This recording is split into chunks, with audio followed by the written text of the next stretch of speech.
各位網友，你哋好！新嘅一年就快到啦，我謝松熙喺呢度同大家講下12生肖嘅運程。睇12生肖運程有兩個方法，第一個方法就係現在坊間用緊嘅。假設你係屬於鼠，每年都係睇子宮嗰個宮位嘅星；屬於牛就係睇丑宮，如此類推。屬於虎嘅就係人宮，屬於兔嘅就係卯宮。第二個方法需要用你嘅出生嘅月份同埋時辰，揾出你命宮立命嗰個嘅位，然之後用你命宮嗰個位對照你出生嗰個嘅生肖，就係揾到你流年嗰個嘅宮位。咁呢個流年嘅宮位每年都唔同嘅，係會逆時針每年跳一格。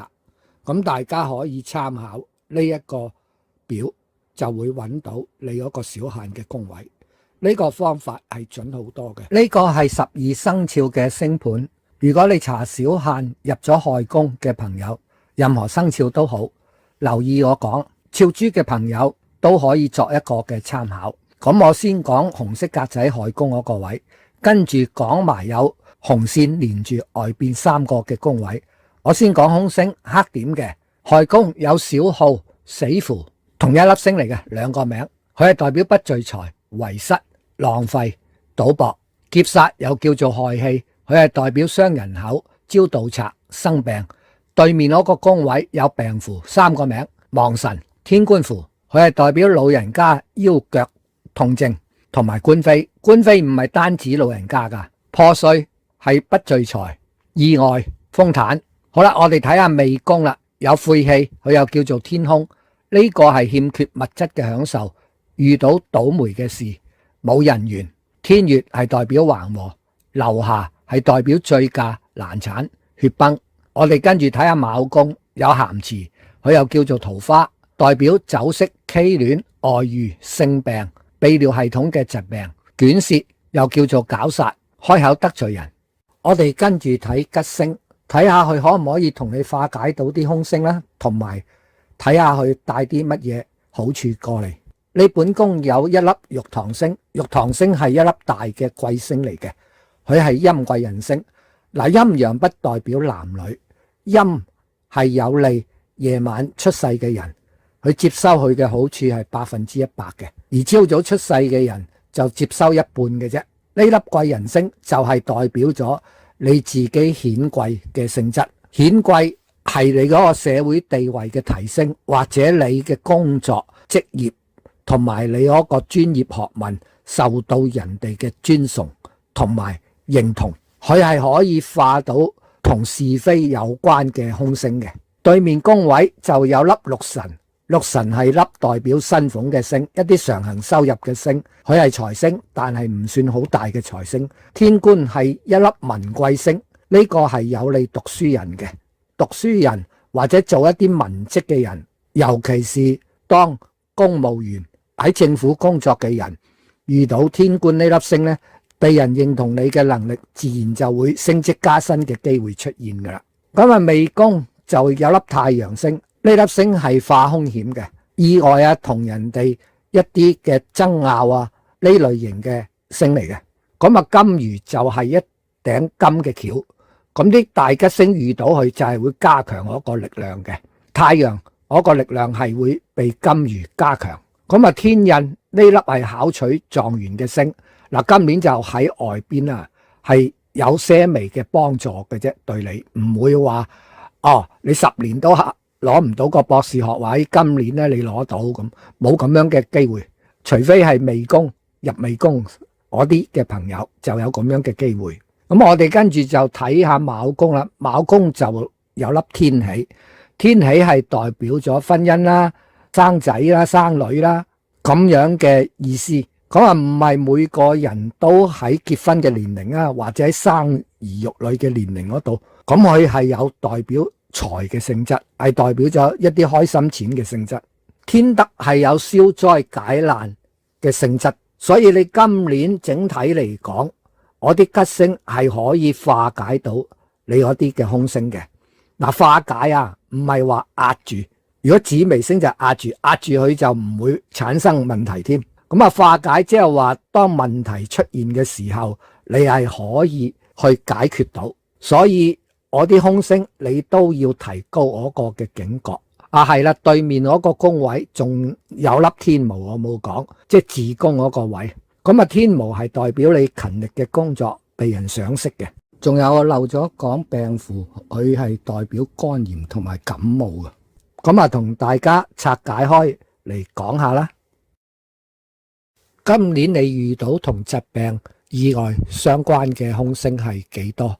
一共有7粒，但唔需要話太擔心，因為有吉星嚟同你化解。你本宮我粒玉堂貴星係可以同你化解。外邊嘅太陽同埋天德呢2粒星就係100%可以去化解呢類型嘅空星嘅。但係我哋都要提高我個預防嘅意識。咁我哋先睇下本宮有啲乜嘢嘅病星。我粒劫煞星佢係指會有生病，但係冇講乜嘢嘅疾病。而對面病符係代表肝炎同埋流感，呢2樣都係一啲傳染性嘅疾病。即係話如果流感期爆發，咁你就要做一啲預防嘅措施啦。如果喺人口密集嘅地方，可能你需要戴個口罩，同埋我對手經常要清潔，尤其是喺進食嘅時候。咁啊，至於肝炎呢，佢係可以透過性接觸傳染嘅。你揩到我粒咸池星，咸池星係有性病嘅性質，所以嚟緊嘅1年你就真係唔好亂咁嘴啦，因為口水都可以傳染到噶嘛。同埋有一啲類型嘅肝炎，你得到呢一個病都唔知嘅，好似乙肝咁樣。至於亡神老人嘅腰腳痛，咁呢啲如果你本身冇呢一類型嘅疾病嘅老人家，基本上就唔會發生嘅。但都要留意因意外而衍生出嚟，即係跌親啦、跌跌碰碰，引致到隻腳啊同埋腰啊嗰啲嘅痛症出現。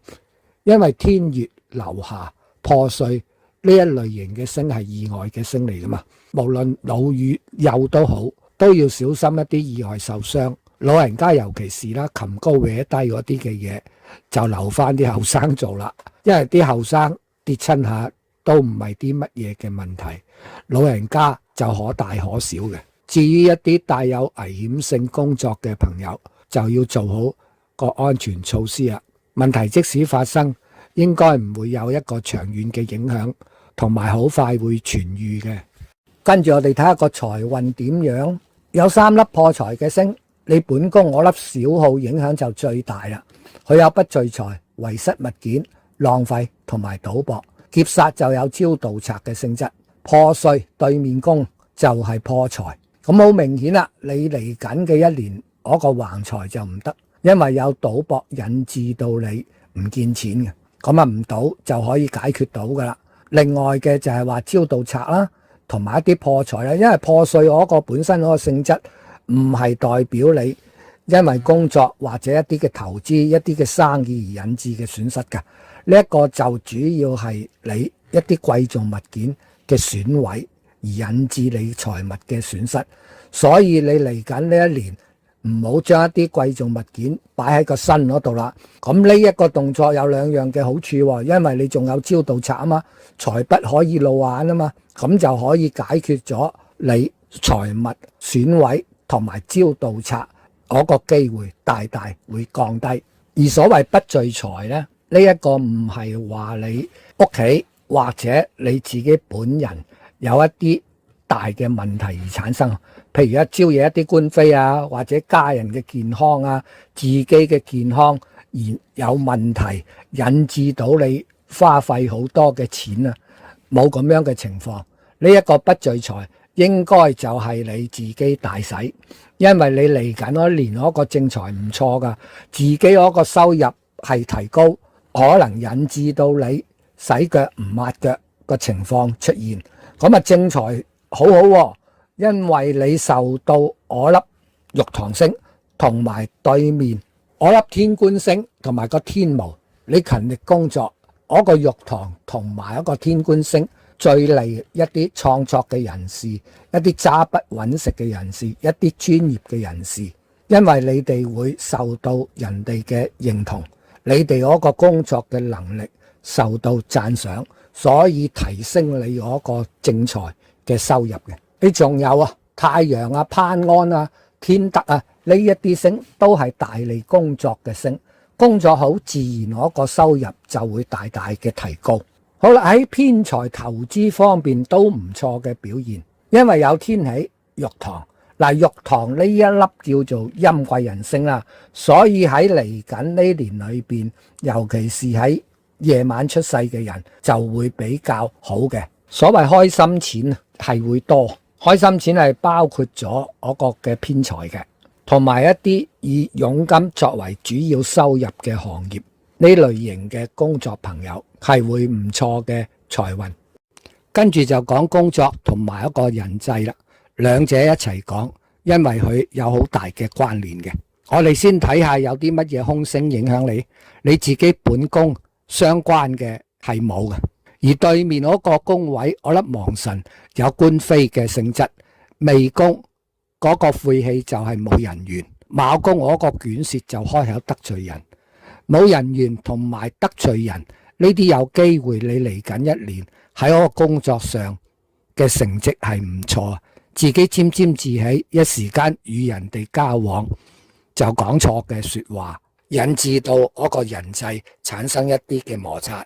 至於官非就要小心啲啦，一啲口頭嘅承諾啊，一啲文件啊要簽名啊，或者你做嘅工作有啲項目同政府條例有關嘅，咁呢啲你就要注意啦。連踩下界嘅動作都唔好去做。嗱，接收到一啲嘅罰單，例如一啲駕駛嘅罰單，我哋俗稱牛肉乾啦，咁呢啲都係屬於官非嘅。會唔會衍生出嚟呢？我啲吉星就可以同你化解到噶。你自己本身嗰個宮位就有粒玉堂大貴星，呢粒屬於陰嘅貴星。嗱，陰陽不代表男女嘅，陰係代表對夜晚黑出世嘅人最有利，陽係代表咗朝早出世嘅人有利。嗱，夜出世就係喺黃昏6點後至到朝早呢段時間就稱為夜，咁反之就稱為日出世。你陰貴人星，咁我早出世係咪完全冇效呢？唔係喎，你都可以接收到佢一半嘅力量嘅。好啦，外邊啦，天官呢粒亦都係貴星，係對你嗰個嘅工作提升嘅。呢個係發文貴，文人個文。我之前講過啦，對於一啲揸筆揾食嘅人，一啲專業嘅人係特別好嘅。藍領呢一類工作嘅人都好嘅，因為有粒天巫，天巫就係話你勤力工作嚇，擔擔抬抬都受到人哋嘅賞識嘅。太陽同埋攀安，太陽就係紓厄解困噶啦，所以你遇到一啲麻煩，太陽係會同你去化解嘅。攀安係屬於有人嚟敲你門啊，係賞識你咁樣嘅性質。天喜呢粒係開心嘅星啦，開心嘅星即係話你喺一個人際裏邊係受到歡迎啊。只要你留意到開口得罪人同埋冇人緣呢兩粒空星嘅存在，咁你就會有一個警惕。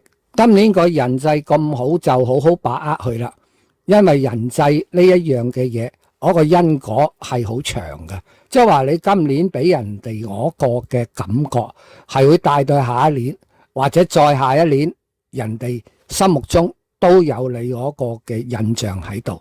今年入到亥宮，各行各業嘅朋友都好，咁當然係會有一啲好啲啦。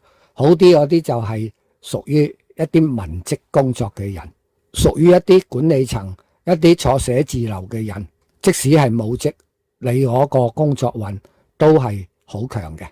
一啲正嘅桃花星，例如天喜啦，一啲霧水姻緣嘅桃花星就係咸池啦，咸池帶有唔好嘅性質。嗱，兩粒星都係揩到下邊嘅啫，所以你嗰個桃花運就麻麻地嘅啫。嗱，而家好多年青人，甚至乎一啲中女老男都好關心自己嗰個嘅桃花。其實佢哋關心唔係我哋傳統所講嘅婚姻嗰種嘅桃花運，佢哋只係關心有冇嘢食呢一樣嘅嘢嘅啫。所以有冇嘢食，我成日都講啊，邊個生肖都係咁樣去講。你自己肚餓就去揾食啦。喺呢個年代裏邊呢，唔需要下下都要睇下你嗰年有冇桃花運先至可以食得飽嘅。咁啊，家人方面就冇乜問題喎。嗱，我清楚一啲講下啦。所謂老人家嘅腰腳痛，唔係話譬如你40歲，你屋企有老人家，佢哋就會有呢一類型嘅病，唔係咁樣。而你本身入咗呢個亥宮，我一堆老人家就有機會有腰腳嘅病咁解。所以喺呢個馬年裏邊，你屋企人基本上男女老幼，我個健康係冇問題嘅，一粒都睇唔到影響你家人我啲嘅凶星存在，就係咁簡單。整體嚟講，豬係一個幾好運嘅一年嚟嘅。咁呢集係12生肖2026年最尾嘅一集嚟嘅。跟住我係會同大家講下2026年嘅風水啦。既然咁多人關心桃花，我就拍條片專講下催桃花啊，同埋催財運啊，改善你嗰個嘅工作運、文昌啊呢類型咁樣。大家留意啊，記得訂閱同埋點下讚、留言